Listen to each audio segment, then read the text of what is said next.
Naging matrayumpo ang pinaka-primerong Railway Safety Summit kan Philippine National Railways o PNR kasubagong aga sa Sarong Hotel sa Naga City. Inatindiran ini ni labi 500 katawo gikan sa manlain-lain na government agencies, sektor kan transportasyon, piling opisyal halos sa local government units asin personahes kan PNR. Sigun kay PNR Acting General Manager Attorney Ces Lauta, parte ang aktibidad sa Stop, Look and Listen campaign kan sa indang opisina na maawot na mas mapahiwas ang kaaraman kan publiko sa pag-iwitar sa mga diskwido asin para sa mas ligtas na biyahe.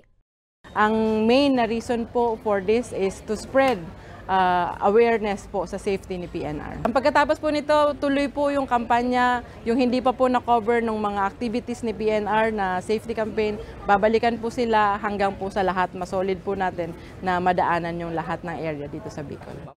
Sa pagtiripon, pigtukan man ang manlain-lain na makabagong estratehiya asin lakdang ngani mas mamakaray ang serbisyo kan mga tren sa rehiyon. Bilang promisa sa pakikipagtabangan sa kampanya kan PNR, pinirmahan man kan mga opisyal sa barangay gikan sa Camarines Sur asin Albay ang sarong kasunduan. Permimi pong pigsasabi ang trend po bako lang pagsasadiri kang PNR. Pagsasadiri po yan kang lambang Pilipino. So ano po ang ginigibuta pag kita po ang may kasadiri kang sarong bagay, inaasikaso ta, inaalagaan ta. Ginigibuta po ang gabos na esperso para maglawig ang buhay kang sa tuyang mga bagay-bagay. So iyo man po yan ang pangapodan mi sa Indo dahil po sa tuya ini gabos at tamanon ta po ang sa tuyang riles at tapanon ta po ang sa tuyang mga tren.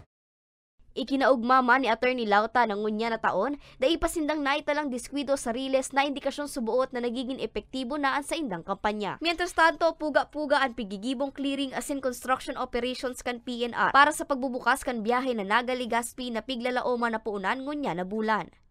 Para sa mga baretang Tatak Bicol, Angeline Dagta.